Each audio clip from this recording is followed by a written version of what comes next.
One of the most important properties which appears on almost all of the elements properties is appearance properties. Artboards just have the fill option in their appearance menu, and with it we can change the background color of the artboard.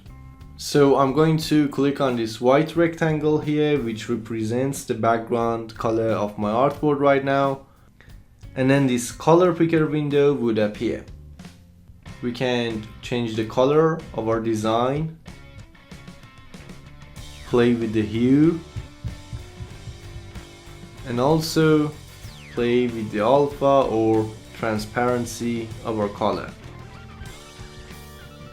We have 3 different color codes here: Xd, RGB and HSB. They don't make a difference visually, but I personally use them since I am colorblind.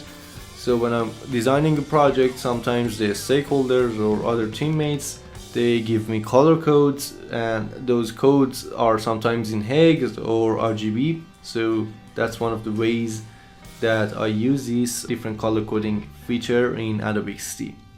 We have 3 kinds of coloring in Adobe Xd: solid color, linear gradients, and radial gradients. Solid fills the color that we selected for our design, fills it all the way. Linear starts with the color we selected but ends it in the darker tone of that same color. We can see from the sign-in artboard that the designer used the same method for coloring the background. It starts with a light blue and then ends in a darker tone of that blue here. In order to change the color in linear gradients, we have 2 stops by default. Right now the first one is selected, and in order to change the color we can just play with it. We can also play with the hue. Yeah, let's go this way. And in order to change the color for the second stop, I can either select it from here, my canvas, or on this line right over here. We can add color stops to our design, then again either on the canvas, click on the line wherever we want. We can even click and drag in order to move it around, and then define a new color for this stop here. We also can do it from this line. Just click, define a new color. And right now this design looks ugly, so in order to delete these 2 stops that we created, I have to select them and then delete. The other one is selected by default, then delete, and they are gone. There will be some times that we want to use the same exact color that we see somewhere, and we want to apply that to our design. For example, a screenshot or a color palette that we download from the internet. In this case, I want to use the same exact coloring that the designer used in the sign-in artboard, and I want to apply that coloring here on this artboard that we created. In order to use the same exact color from sign-in artboard to our artboard, we have some options, but for now let's explore one of them, which is called pick color from screen.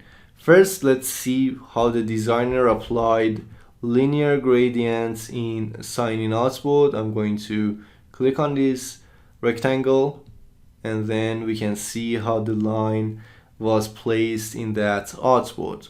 So now I'm going to select my artboard again.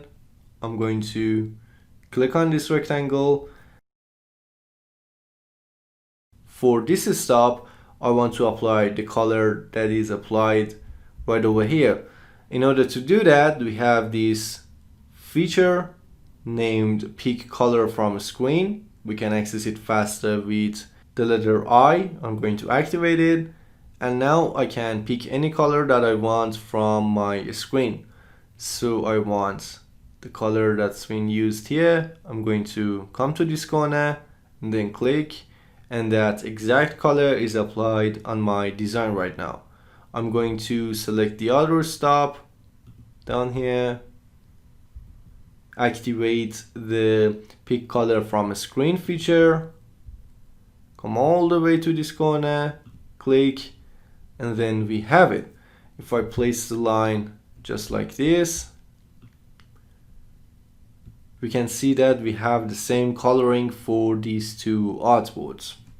There's something else that I have to tell you. You have faster access to pick color from a screen feature from here, but if you do it from the appearance properties, that color is applied as a solid color. So, and if I want to use any color from my screen for a linear gradient, I have to do it from the color picker window, and then that color is applied.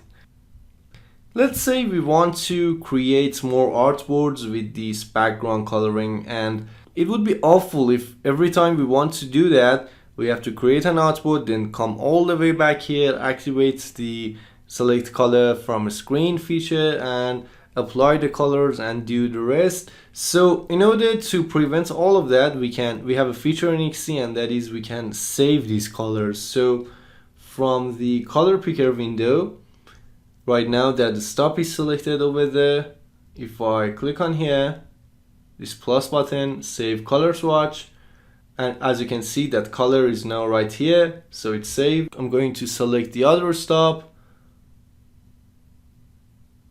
save color. I can move them around in order to organize them, and if I want to delete them, I just click and drag them out. But I don't want to do that. I want it to be here, so I'm going to add it again. And now we have our two main colors. The other option that we have for coloring is called radial gradients, and it's the last one here. And as you can see, as I select that, we have this ellipse appearing on our artboard, and we can do the coloring from here. We can add stops just like the linear one,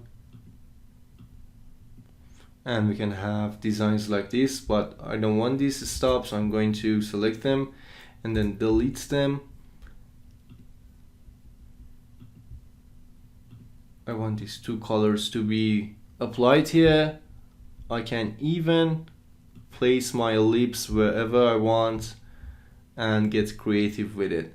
Let's do this design here, and it's a cool design, but just let's change the stops here.